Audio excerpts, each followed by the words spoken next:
Welcome, everyone, to Boxing Scene Today inside the Pro Box TV studios. Well, it's a tough decision for any fighter when to hang him up. Well, Sergey Kovalev is doing that this weekend at 42 years old, fighting some guy in Russia. Not about that fight necessarily. It's about his career and what we missed as fans. Jimmy Smith in studio alongside the champs, Chris Algieri, Paulie Malignaggi, also Robert Garcia joining us as well.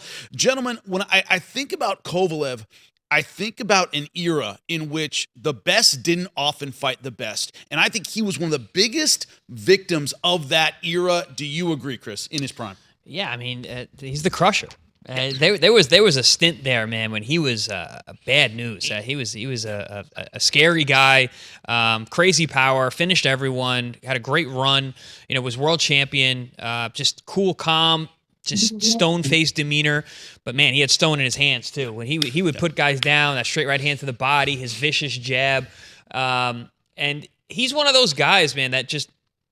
For that run that he had, he didn't have any of those big super fights. He didn't have the great dance partner to bring him to that next level. And finally, he got that fight, and it was Andre Ward. And obviously, we know he's how that 32, went. 33 by Yeah, that point? Yeah, I mean...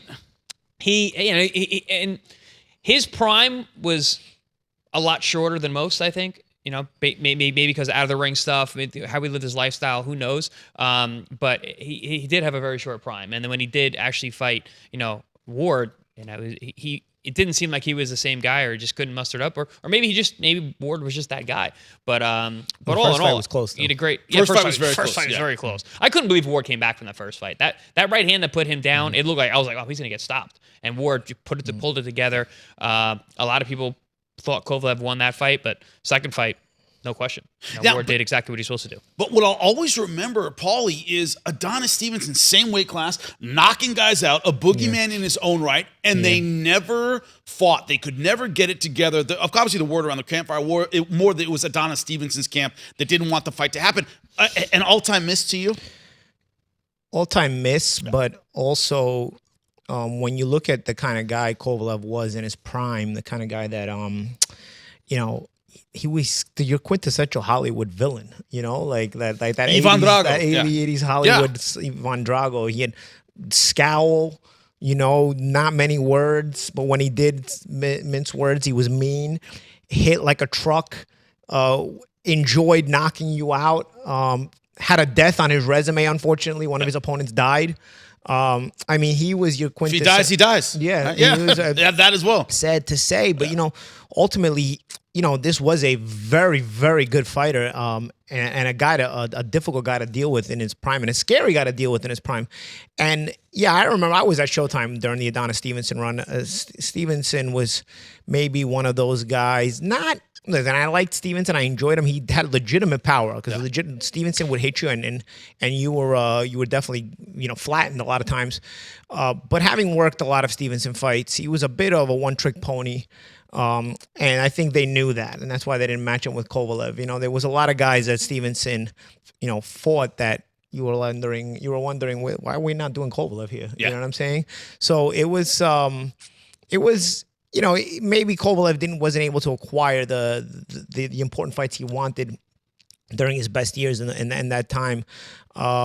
When you look at Stevenson with the way he was knocked out by Grady Brewer, not Grady Brewer, Darnell Boone, right? Yep. Darnell Boone. You look at a puncher like Kovalev, and you're like, and who also could take it in those days. Yeah, Kovalev could box too, though. He had a killer jab. He had a really good long jab. And then you look at what Vazdik did to Stevenson, who was another Eastern European, and you wonder, okay, well maybe that's why they probably kept him away from Kovalev, who I think Kovalev in his prime was probably even more devastating than Vazdik. Absolutely, no question. No question. So yeah, you had a guy who will probably be forgotten overall in the long run, or not mentioned as much as for as good as he was in the long run. But honestly, for those who watched him, and yes, when you're a villain, a lot of times you're unlikable. But whether you liked him or whether you didn't like him, listen, I thought he was a nice guy. I met him a bunch of times. I had no problems with him. Yeah. What I'm saying is, though, I think fan bases today, especially because we live in a world where feelings matter over everything else. Fan bases today, if they don't like you, they don't give you credit, But I think whether you liked him or didn't like him, I think you got to admit Kovalev there was a time where Kovalev was one of the scariest guys in the sport, you know. Yeah. And I even past his prime. Let me tell you. Yeah. I don't care what the judges had it. He was up on Canelo when he got knocked out. Yes. And that was after his prime. That was him playing it very safe. He wasn't fighting like the Krusher anymore. He was playing it very safe. Because early in his career, he was trying to knock you through a wall. Or later on, he was trying to be technical in box and not get hurt. Coach, to you, was Kovalev kind of an early version of that Beterbiev, the Russian destroyer that we know now? Was he kind of the early version of that? Yeah, definitely was the early version. He was, at this time right now, if Kovalev was still in his prime, he'd be in the mix with all those guys because he was the real deal. I personally knew him, and he was a great person also, very friendly, very funny also. So, a great person to be around. But yeah, when it comes to boxing, I think, he was just in the wrong time where there was that big fight with Stevenson and it never happened. I really don't know why. Obviously they kept him away. They kept Stevenson away from Kovalev, but it should have happened. That was the big fights that Kovalev needed. At this time right now, he'd be in the mix with all those guys because he was that good, and he'd be competing with them, maybe even beating those guys. What I'm curious about, Coach, when it comes to Hall of Fame credentials, does he have them, or does he lack the big fights when he was in his prime? Had big fights, big names, as Paulie said, a lot of them when he was past his prime. Yeah, that's a sad thing about a career that was so good and could have been Hall of Famer without a doubt. But there was no dance partners for him. There was nobody for him to compete and to show the world what he really was. Obviously, he did end up fighting Canelo, but it was obviously late in his career, not in his prime, and there's nothing we could do. He just got a nice payday, huge payday, something he never got before. So it was, he had to take it. But I think I still would consider him in the Hall of Fame. I don't know how close or far he is. Me personally, because maybe I knew him personally. I knew him, his manager, his team was always around us. So I could probably say yes, but it's going to be difficult. Well, when you look at it, I got to ask you, Chris, the same question, the Hall of Fame credentials in a marquee weight class. So we tend to look at, the big weight classes. Light heavyweight of marquee weight class did have at one point, he maxed out, I think it was 30, 0-1, so 30 without a loss. 31 without a loss. He certainly has the statistics behind him, but the big names aren't there until it was over. But competitive fights still? What are your thoughts? Well, how many defenses did he have? Because that's a big one when it comes to when you're talking about Hall of Fame status. Because listen, he didn't have the dance partners, and when he did have the biggest fights, he lost, and a lot of them, 8 title defenses. 8 title defenses is a lot. Yeah, and That's also he didn't have an A-side promoters to Right. get him the big names either. So that goes hand in hand too. I'll tell you what. Stevenson also had a lot of defenses, so he had an A-side promoter, so he was getting more shine. But I don't think either of them go in the Hall of Fame. But if Stevenson goes in the Hall of Fame, they better put Kovalev in the Hall of Fame. I wouldn't put Stevenson in the Hall of Fame. I agree. Listen, with I think we have a different standard for the Hall of Fame. Today they let anybody in the Hall of Yeah, Fame. well, but, I was going to ask, what's the criteria for the Hall of Fame these days? I don't know what it is. I'm going towards like how you are, Coach. I'm like, I know the guy. He's a nice guy. I like him. That's not how you. Well, get that's in the Hall of usually Fame. in boxing it can be. So Boom Boom Mancini, Yeah. Arturo Gatti, 2 guys in the Hall of Fame that a lot of boxing purists go.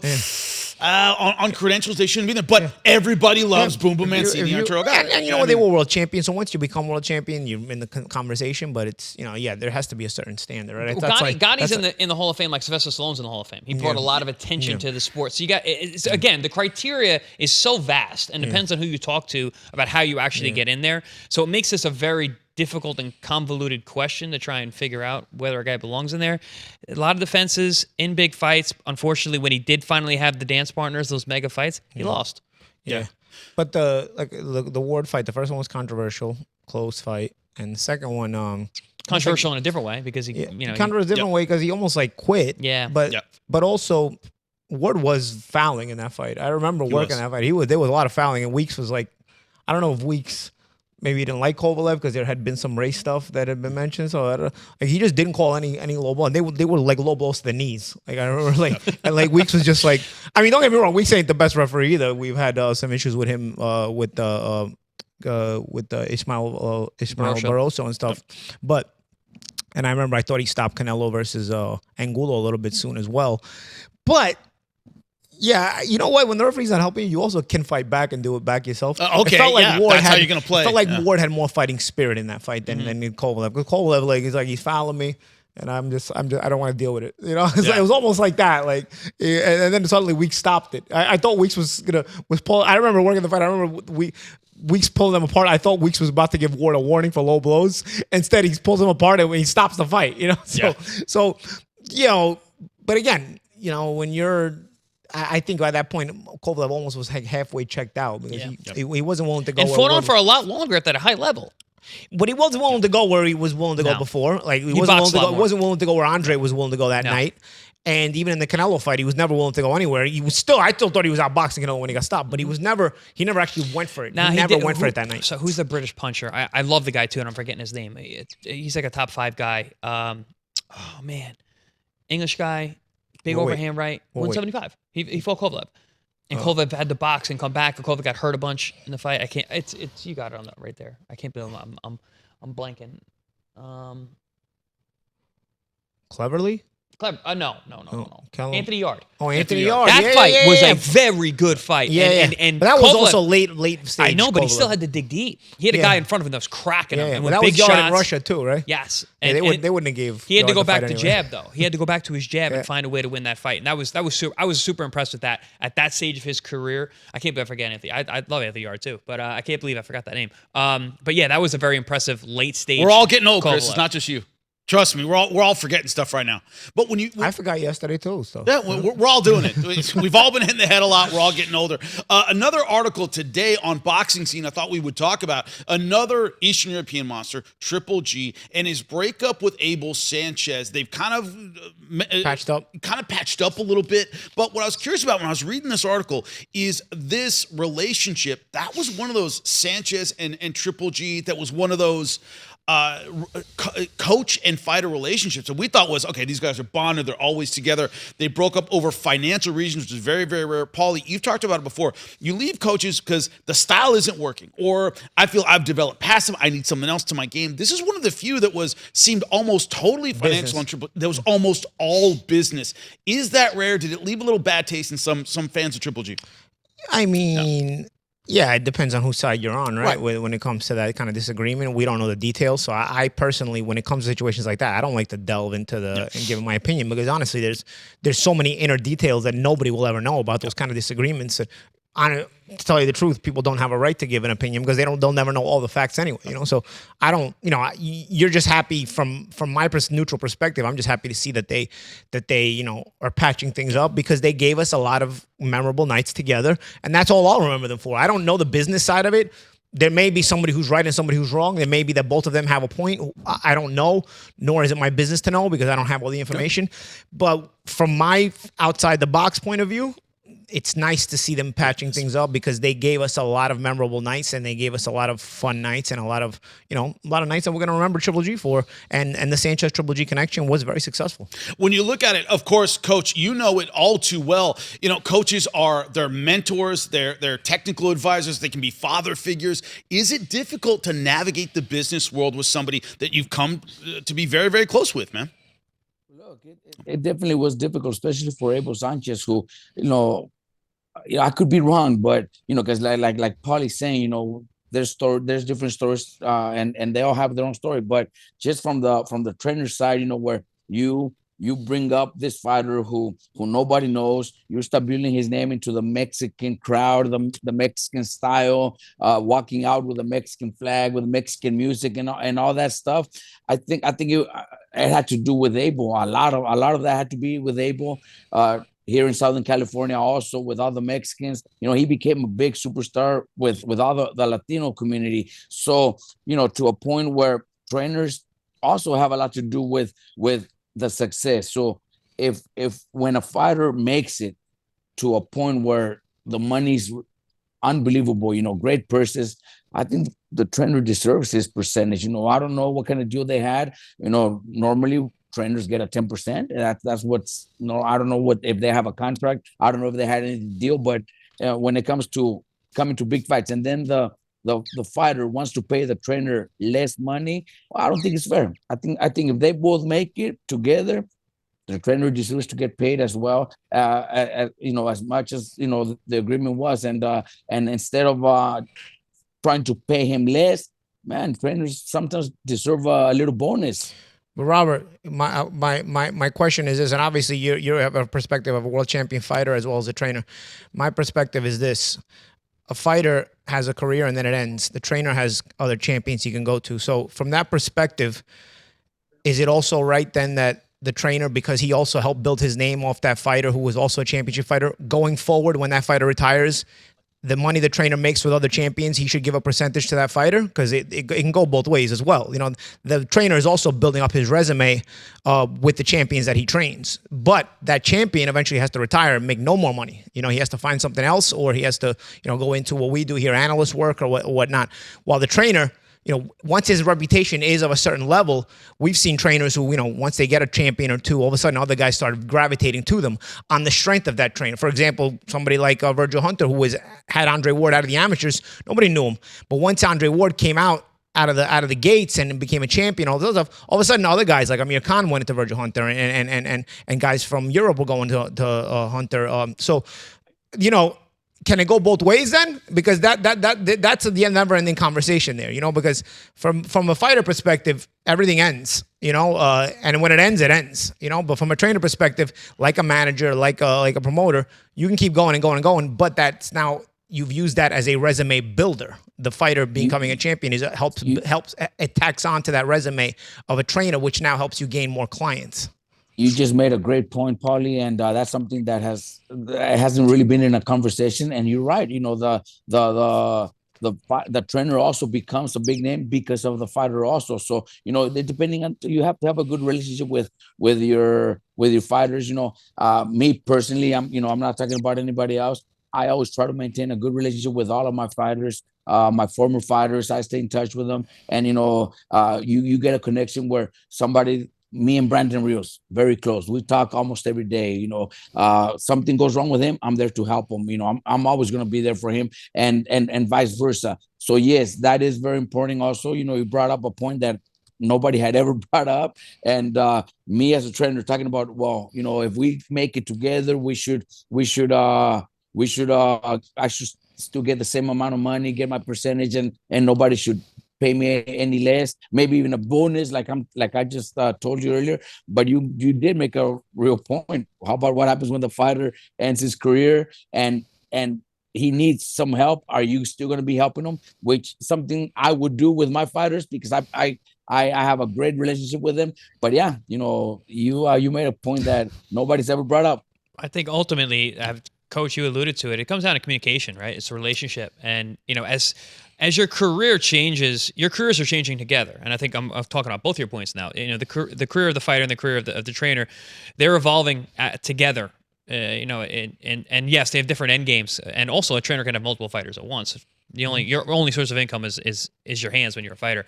But it comes down to communication. Things change. Money goes up drastically. I had 1 year where it was literally you're talking about adding zeros every fight, and it changes fast. And I think the idea there is to communicate. And I had one of my trainers that I had from day one to my first fight to my last fight, and our careers came up together. We changed drastically throughout that time, but it was all about communication. It was making sure that we were all on the same page, where I can say that, hey, when it's time to cut checks, this is why it's like this. This is why it's like this. It wasn't always just a flat situation because we didn't know how far this thing was going to go. So I just think that always being communicating. And Robert, you made a great point about staying in contact with your fighters. And I know how you are with your guys. You have a real relationship, but it's not like that with a lot of trainers and a lot of fighters. They don't have that ability to speak to each other. They come in, they do the work, they leave, and that's it. They don't fight. You don't see them for months at a time, and they come back when it's for camp. Then it becomes more of a business, give and take, where it's it's transactional. It's more of a gray area. If our conversation is telling people at home something right now, you know what Robert the coach is saying, and what me and Chris are saying too, it's gray more than it is black and white, right? The every circumstance is a little bit different, and the dynamic is a little bit different, and also individual personalities clashing or coming together, however that may go as well. So you'll never have, this is something that's never really going to have a right or wrong answer, because I think every circumstance can and may vary. It's also why there's contracts. And I also, there's no gray area in a contract. It's black and white. Or sometimes why there's not. exactly. But it's one of the things that fans at home might not know. It is a gray area from top to bottom. But I think you're right, Paulie, that I think the important thing to take away is that personally, seems like they might be mending fences. That's always a great story to tell. This has been Boxing Scene Today. Join us every day to catch up on your boxing news and find out why millions are watching.